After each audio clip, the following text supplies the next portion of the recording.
Namibia lies in southwest Africa. The Namib Desert stretches for almost 2,000 kilometers along the coast. To the north, the desert is crisscrossed by several dry river valleys. One of them is the Huanib Valley. It runs through the desert for several hundred kilometers and ends in the sea.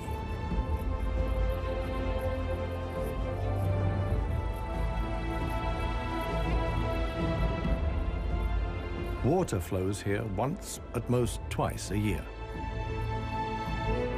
Only deep-rooted plants like anna trees can survive here. Only here, within the valley, can mammals exist in the long term. It is the home of the desert elephants.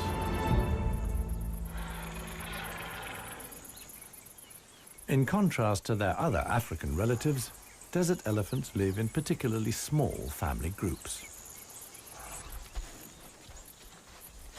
They are so rare and their way of life is so special that they're under the constant supervision of scientists who've also given the elephants names.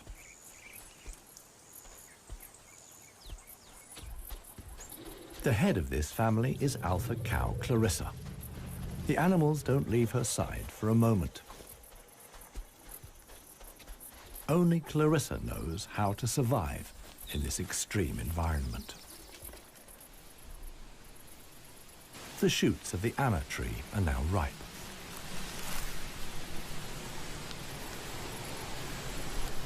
The pods contain protein-rich seeds.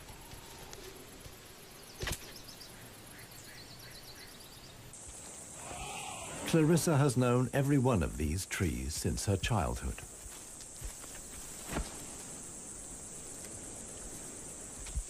Even the youngest, Maya, tries the shoots. Here, however, experienced trunk tip control is required. It's easier for her to get the protein she needs from her mother's milk. Desert elephants only have half the number of calves as other elephants. The male animals stay with their mother's family until they reach sexual maturity. With mock fights, they prepare for life without the protection of the females. Adult bull elephants are loners or travel in small groups. Jappy is the most skillful of them.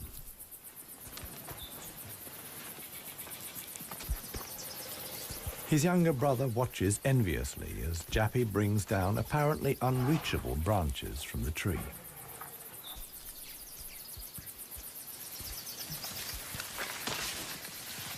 In the valley, Jappy is well known for such tricks. He learned them from his father. Friendship among bull elephants has its limits. Jappy is certainly not willing to share his branch with his younger brother.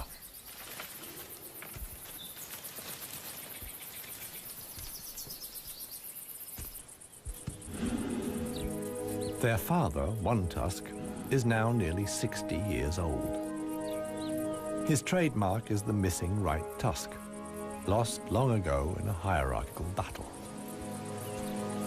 For years, he was the undisputed king of the Huanib. Now he lives in seclusion. One Tusk's legs are weak. He can no longer keep up. The aging bull is already being watched by a male jackal, which lives in the Huanib Valley with its partner. Jackals mostly hunt smaller animals, but they wouldn't turn their noses up at a dead elephant.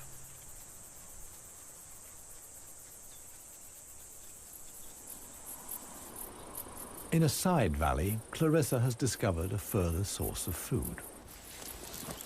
There's a wide selection of bushes, grasses, and herbs.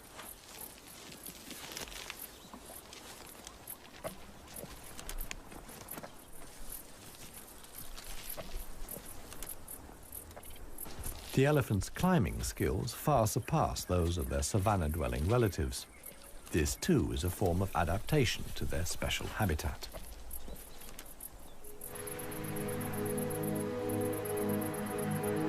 Old One Tusk has at last reached one of the anna trees in the Huanim Valley. But Clarissa and co haven't left very much for him to eat. He desperately searches for something edible in the remnants. In vain.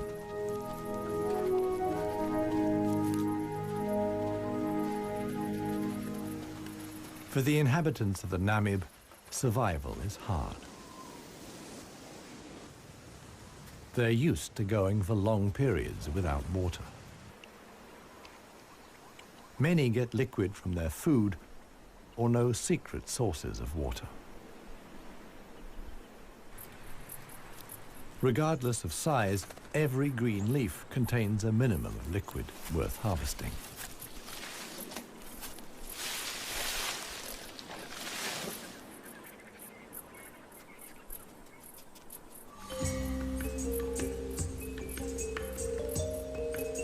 Outside the dry river valleys, there is scarcely any vegetation. Here, only extreme specialists survive. The Namib desert beetle is no bigger than a fingernail. As all animals, it depends on water for survival and has developed a special strategy.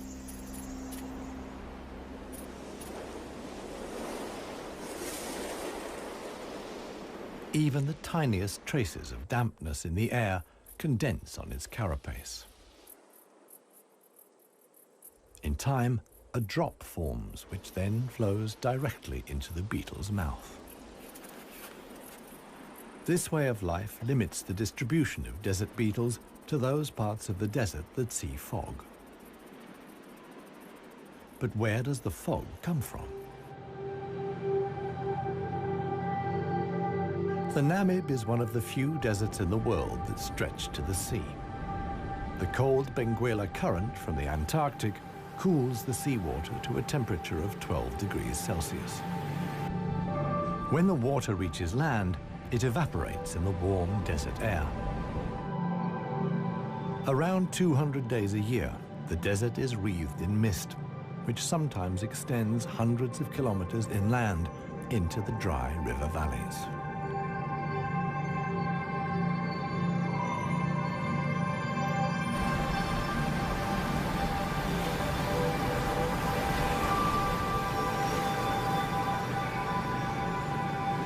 The Benguela current doesn't only bring fog, it's also rich in fish.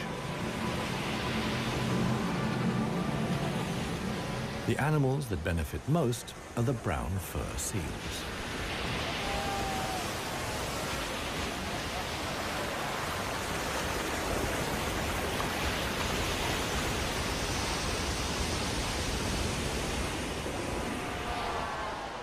Their colonies are often home to 100,000 animals.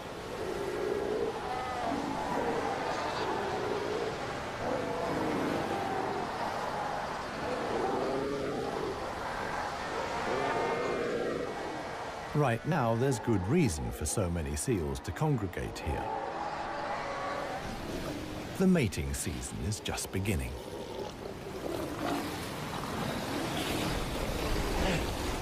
Everywhere, bulls are fighting for the right to mate.